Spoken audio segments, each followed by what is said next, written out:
Hello again, everyone, and welcome to the program. And thank you for joining us for Trent Talks and this week's episode, Economic Recovery. I'm Stephen Stone, Trent University Chancellor and proud alumnus. Today, we're joined by faculty members of Trent's Department of Economics, Professor Harry Kitchen and Dr. Saud Choudry. Now, beyond a doubt, the local, national, and global economies have all experienced varying levels of significant distress as a result, of course, of the pandemic. And today, let's set our sights forward and work with our experts to uncover economic recovery possibilities. Before we begin, we would like to first respectfully acknowledge that Trent University is located on the treaty and traditional territory of the Mississauga Anishinaabe. We offer our gratitude to the First Peoples for their care for and teachings about our earth and our relations. May we honor those teachings. Harry and Saud, welcome and thank you so much for being with us today. Before we get into our audience submitted questions, I'd like to ask you both a bit about your research focuses, and maybe starting with you, Saud. I joined Trent on July 1989, and it was Professor Harry Kitchen who hired me for a one-year contract. And 30 years later, I'm still here, still talking with Professor Kitchen. I specialize in development economics and the economics of globalization. And lately, I've been working on the economics of tourism. And my most recent paper was on how population aging is affecting religious tourism, especially in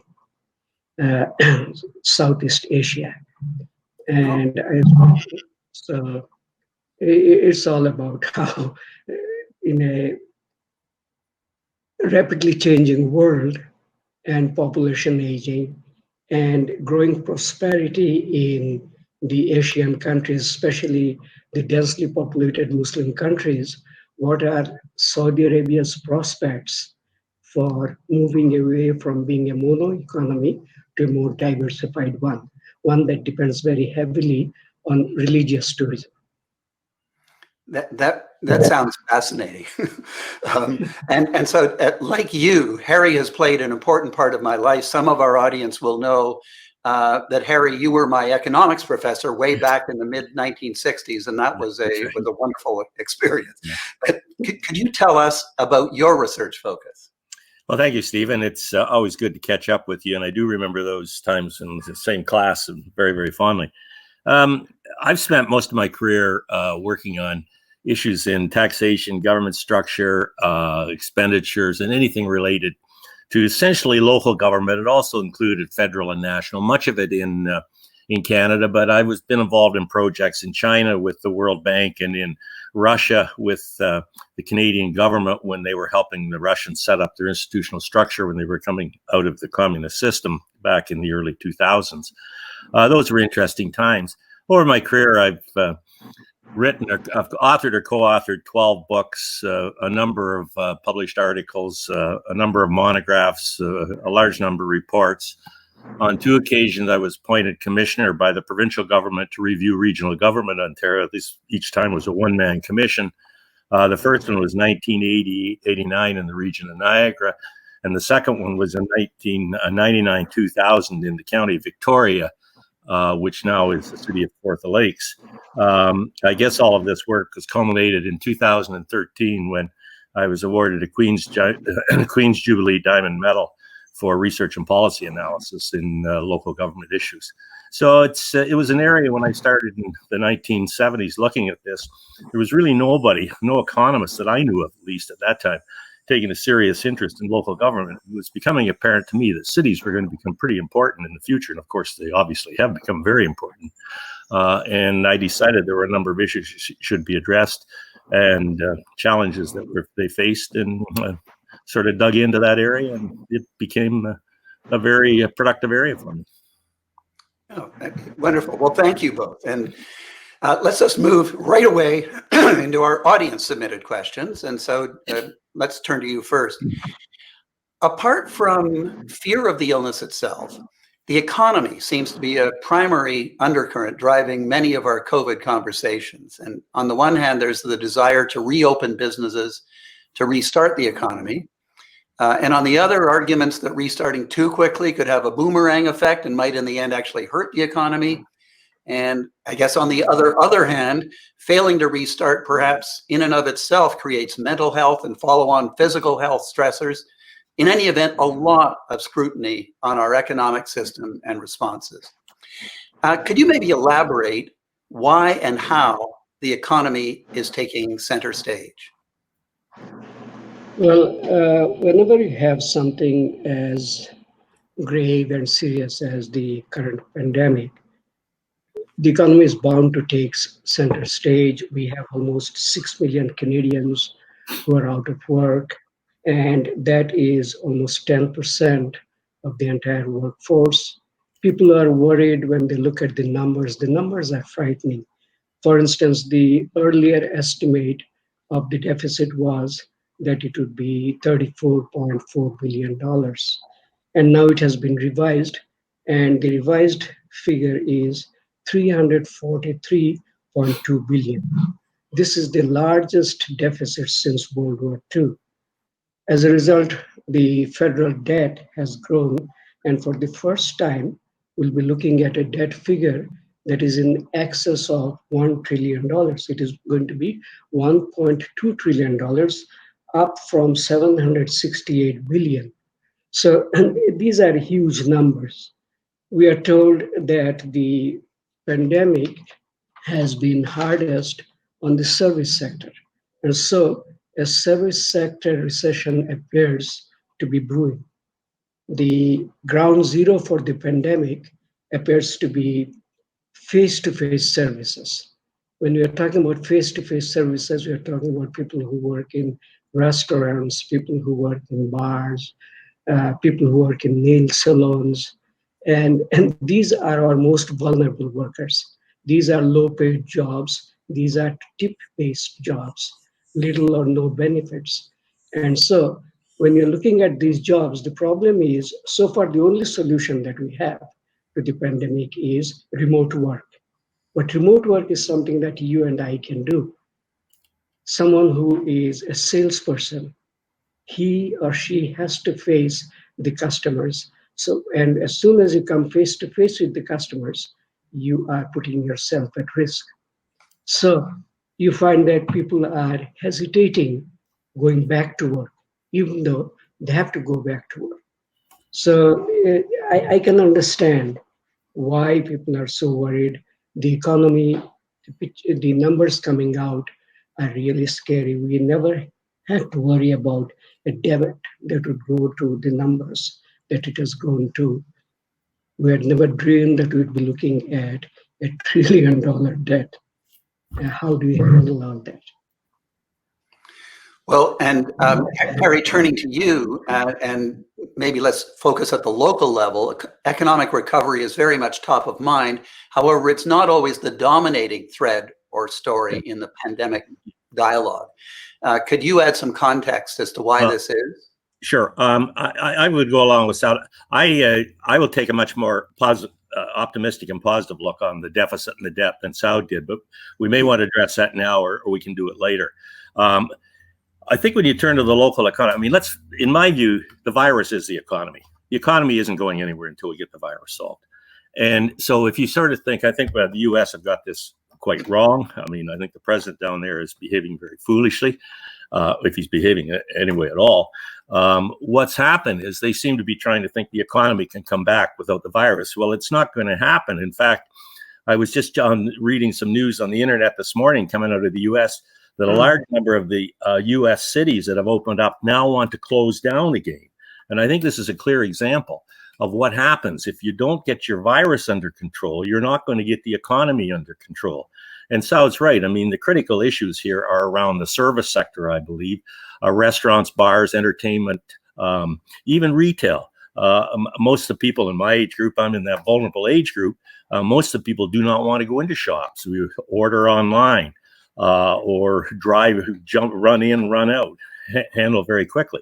So I think the the problem that we've got with the local economy is how do we get these places opened? And I noticed that John Tory has come out just today, this morning, saying that he has sent a letter to Premier Ford asking him to put tighter restrictions on what they're going to allow when they allow bars to open. Fewer people in, shorter hours, people must sit, can't wander around. I think he's right. I mean, I think it's crazy. I mean, we just have to face the fact that until we get the virus under control, we are not going to get the economy going again. And I do believe, in my mind, that the Canadian government, both provincial and federal, have done a good job. And I think the notion that the government, people are concerned, some people are protesting wearing masks, lack of freedom of choice, it's all nonsense. I mean, anytime you can do something that spreads a spillover or causes a potential problem for somebody, of course the government has a right to tell you to do it. This freedom of choice is nonsense in that case. And I just don't understand why people are responding the way they are. I think if we want to be socially responsible, and I think by and large most Canadians are, you wear masks, you stay your distance, you're very careful, you're very cautious. Let's get it under control. And then I think we worry about the economy. I'm not as pessimistic about the debt and the deficit as Saud is, but we can get to that later. Well, maybe we could even get to it now. I mean, Sure.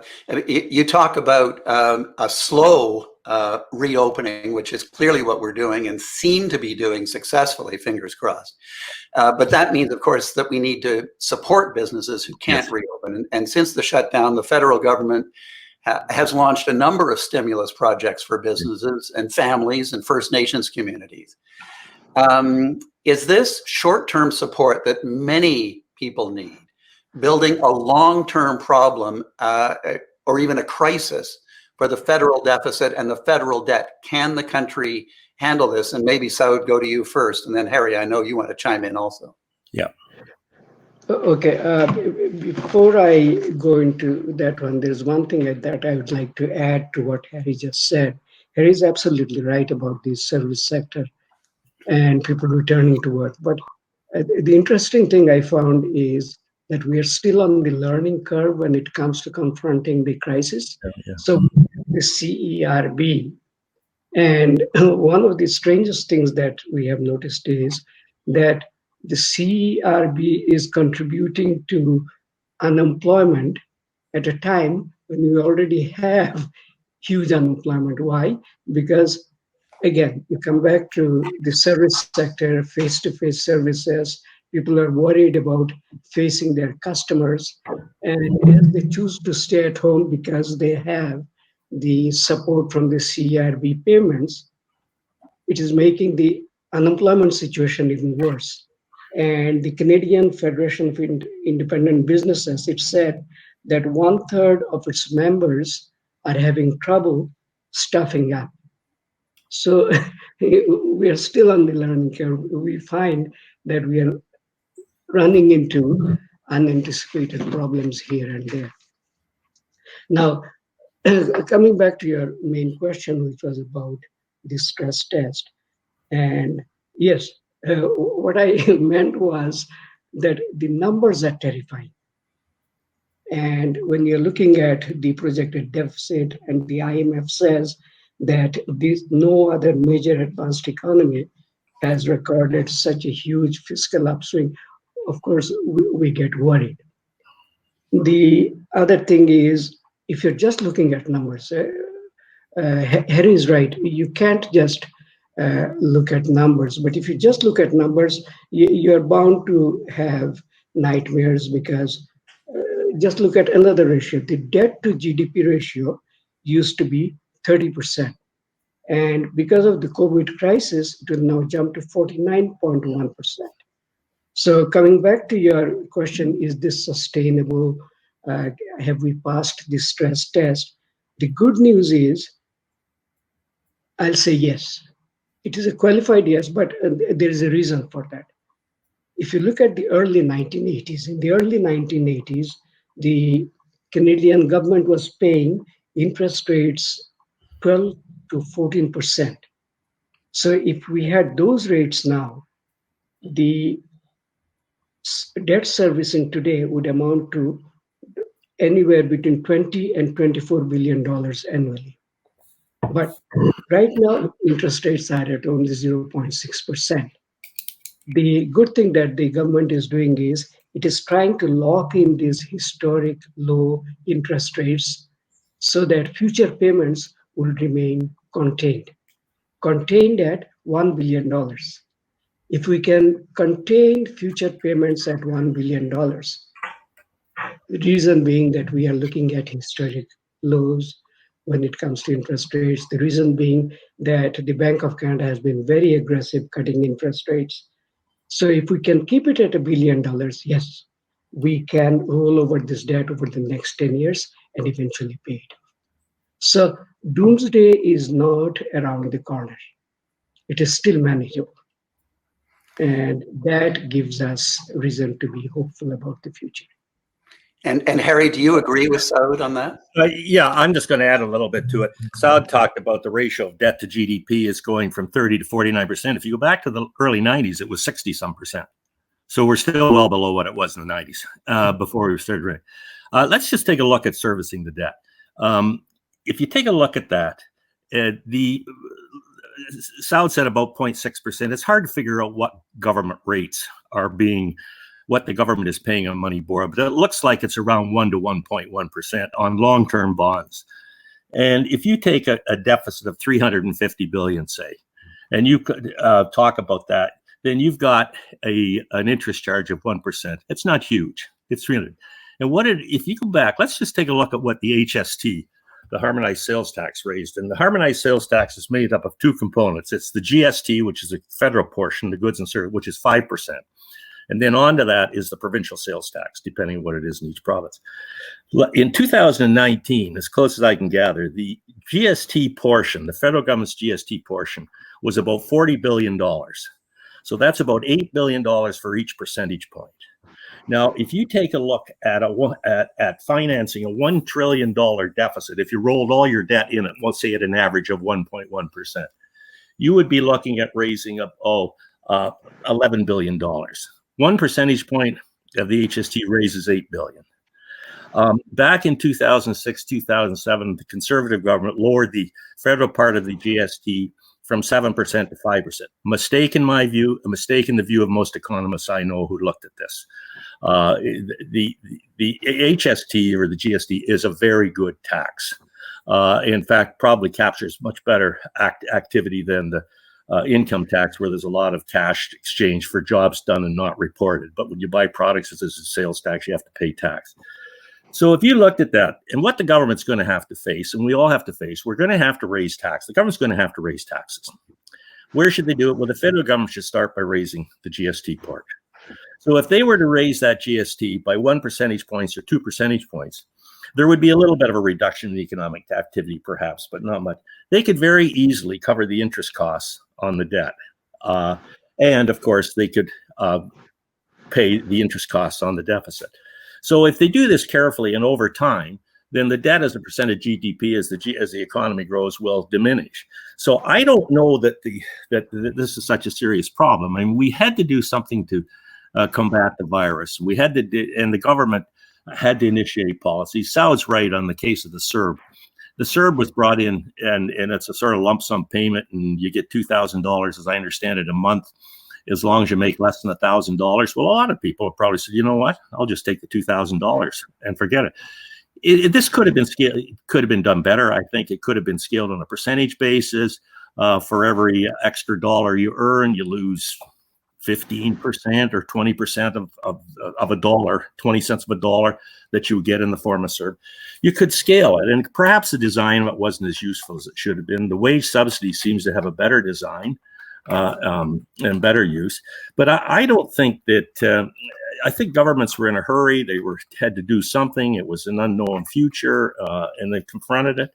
And they will learn from it. And as Saud says, it's a learning curve, and eventually they will learn. But I think in terms of paying down the interest on the debt, I don't see that as such a significant problem. But people are just going to have to face up to it. We need to have government services, and we're really facing a time now, and we know it's important, and we have to pay for them. And paying for them means you pay taxes or user fees. Well, turning back to you, Saud, Canada is tied through trade to many countries around the world. And in particular, we're seeing our biggest trading partner, the United States, really struggling to contain and manage the pandemic. How will this affect our recovery here in Canada? Well, Canada, as we have always said, is a small open economy. We are price takers in the international market. And being on the same continent as the United States, the world's largest economy, it is not surprising that our trading interactions with the United States has been the greatest. The United States buys roughly 75% of all of our exports. So if you look at the recent figures, where you find that April 2020 has recorded the largest monthly decline in history. 90% is attributable to our reduced trade with the United States. So this is why a lot of people are saying that we should diversify away from the United States. This is more easily said than done. You're talking about these trading channels that have taken almost hundreds of years to develop, and we have allowed them to grow and flourish, especially with NAFTA. And yes, we are trying to find other markets as well. So one of the attempts that was recently made was CETA, CETA, a Canada-Europe Free Trade Agreement, and that went into effect in 2017. But if you look at the figures, you find that Canada is running a trade deficit, meaning that European companies have had a easier time gaining access into Canadian market, and we haven't had much success in gaining greater entry into Europe. But there is a problem looking at it in such simplistic terms. The bulk of Canada's imports from Europe are in intermediate goods.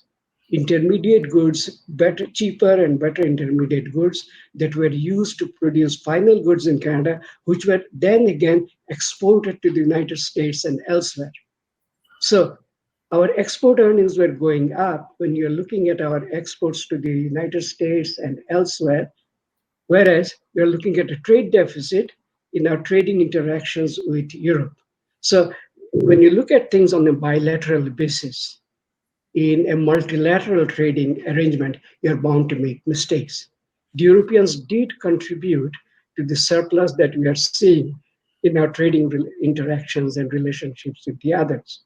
So it's a complicated process, and it is bound to become even more complicated as globalization takes hold. Uh, in the Canadian case, our ties with the United States have, like I said, grown over time. If you look at the aluminum industry, for instance, the aluminum industry I find is a very interesting case. The bulk of Canada's aluminum industries are located in Quebec, and they established a relationship with the US economy during World War II, when the United States entered World War II, and there was this huge demand for aluminum products. And so when you're looking at the trade in aluminum today, again, you find that in the new NAFTA or USMCA, as they like to call it is calling for more and more regionally sourced metals. Now, this is an interesting time for aluminum trade, mainly because you have the auto industry, and the auto industry is going for lightweighting initiatives, which means a tremendous increase in demand for aluminum. And the United States does not have the smelting capacity to meet the growing needs of the auto industry. So here again, you are looking at increased opportunities for Canadian aluminum producers and exporters to make a killing in the US market. So our interactions with the US is just too complicated. It has been going on for too long to be severed at a moment's notice. When you're looking at less flashy items, for instance, canola, the United States is our top buyer again. Second is China. China is buying $2.6 billion worth of canola. The United States is buying 3.3 billion. We are looking for other markets. For instance, one of the newest markets is Canada selling pulses to India. And Canada is selling more than $1 billion worth of pulses to Canada. So diversification is on the way, but it will take time. It can't be accomplished overnight. Well, thank you for that. And let's move to our final audience submitted question. And I'm interested in both of your views, and maybe Harry, you first. This is a big question. There's been a call to revamp our economic system, moving to something that's both more equitable, or putting it another way, less unequal, but also moving to something more environmentally friendly. So what does this mean? And is there enough local and national and global momentum for a move in this direction? Well, that's a that's a really loaded question. When I answer a question like this, am I giving my opinion or am I giving what people think? And unfortunately, it's probably my opinion of what we should think, because it's I haven't done a poll or don't know really how people respond to it. I think it's a time. There's a number of things that I think that when we look at a revamped global economy that we have to very seriously consider now. There's been a push in a lot of countries, and particularly in populous countries, to try and tear down government and lower the size of government. I think we have to face the fact that we're now in a situation where, look, we all realize how important government is. And for all those naysayers who think to say you got to reduce the size of government, I think that time that argument is past. Clearly, the whole issue of environmental problems, which needs government action in order to initiate policies to bring about proper incentives to do things in the right way. It's time for those to come in. The criticism the number of provinces made of a carbon tax is crazy, in my view. The carbon tax is one way in which you can try and impose costs on those manufacturing companies or people who do things that cause damage to the environment. And you put a tax on that damage, and you say, if you want to do that, you're going to pay for it. And that will bring about an incentive for people to develop environmentally friendly options. And in some cases, industries are moving in that direction without the tax being imposed. But in some cases, they're ahead of the provincial government's policies in some parts of Canada. So I think environmental issues are important and have to be addressed. And it's pretty clear with what we see from climate change and the violent change in weather that things have to be done there.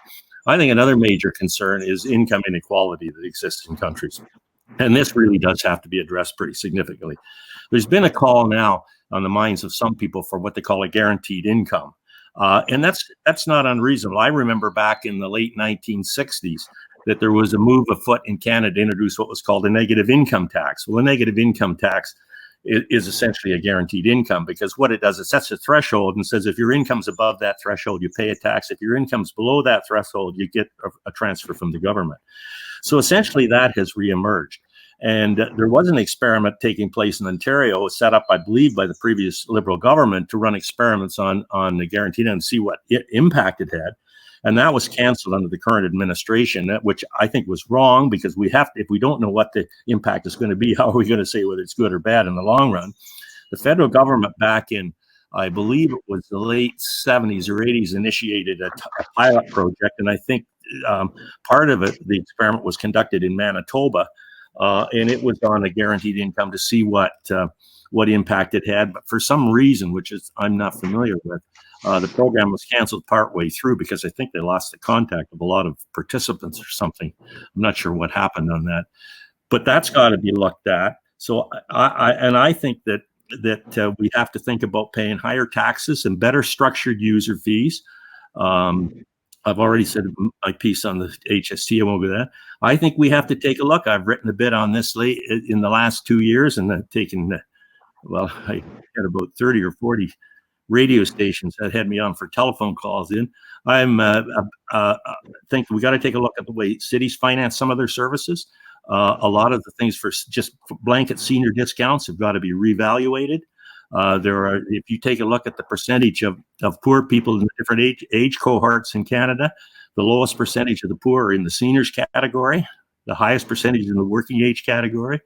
It's I'm not sure why you should be giving a subsidy to a senior who's already rich. I think they've got to look at this. I know this brings out all kinds of antagonistic behavior in the parts of some, but it's to me a simple argument.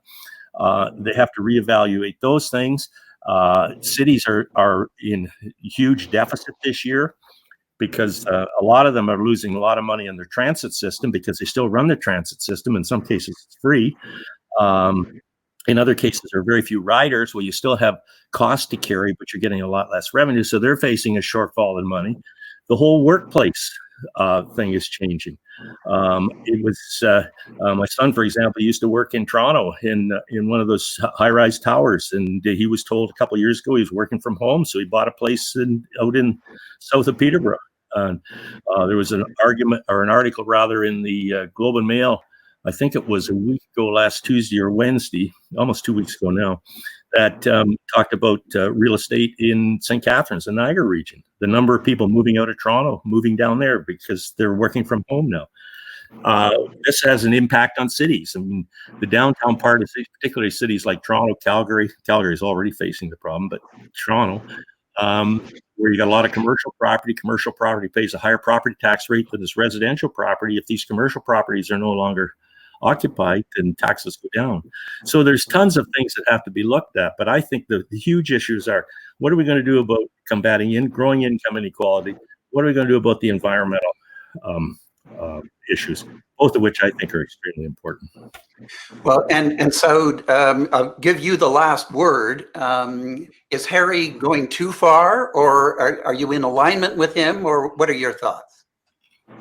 Well, my answer to this question would be from a totally different angle, because I'd be putting on my development economist's hat and talk to you about globalization and the potential it has for global prosperity and well-being. But before I go into that, I'd just like to add one more thing that to what Harry was saying.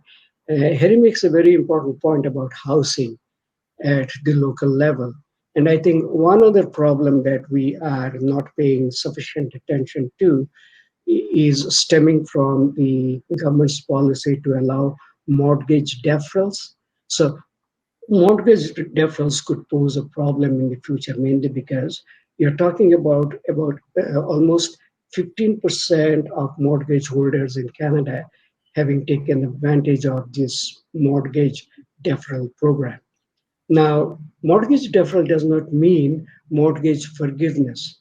The amount that you have not paid is going to be added on. And this could pose serious problems in some municipalities, because if people are going back to work but at reduced hours, they're going back to work at reduced hours, promising lower incomes than before, whereas their mortgage obligations are now going to be higher. This could pose serious problems in the housing market.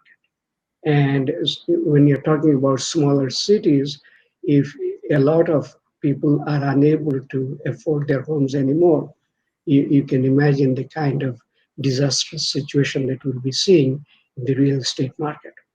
Now, coming back to your main question, which was about revamping the global economic system and rethinking capitalism, as a development economist, before the pandemic hit, I would always tell my class that we are living in the most exciting times that I have ever seen in my whole life. It all started with the fall of the Berlin Wall. It all started when the former Soviet Union collapsed under the weight of its own inefficiency. And that went on to show that capitalism is still alive and well. So when you're looking at capitalism at work, especially in Asia, what are you looking at? You're looking at the emergence of new growth poles. You're looking at countries like Singapore, South Korea, Taiwan, Hong Kong. These were countries, basic economics tells us that these countries didn't stand a chance. They were teeming with people, zero resources.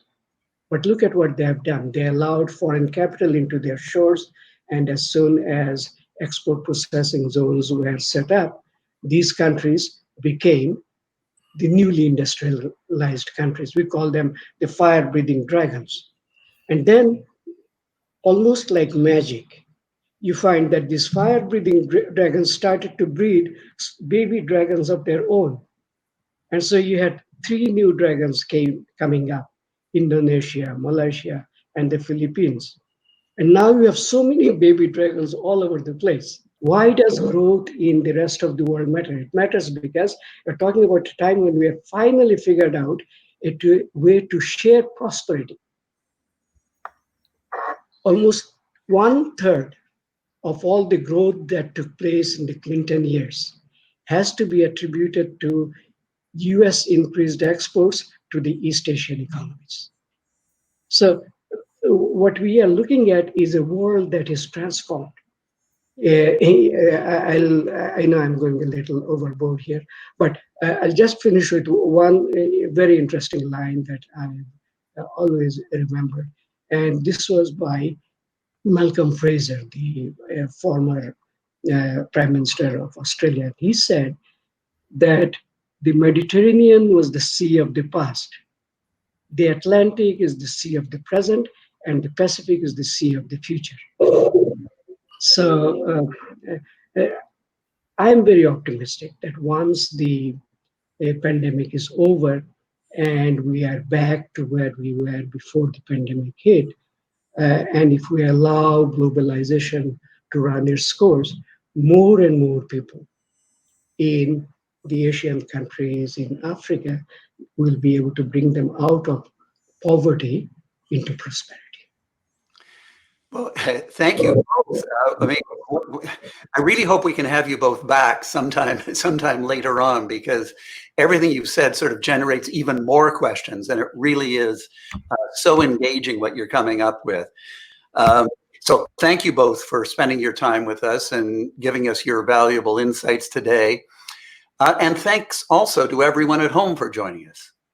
And please tune in again 2 weeks from now on Wednesday, August the 5th, when we'll welcome Professor David Newhouse and Dr. Whitney Lachenbauer, who will be discussing, this is another big topic, the future of Canada.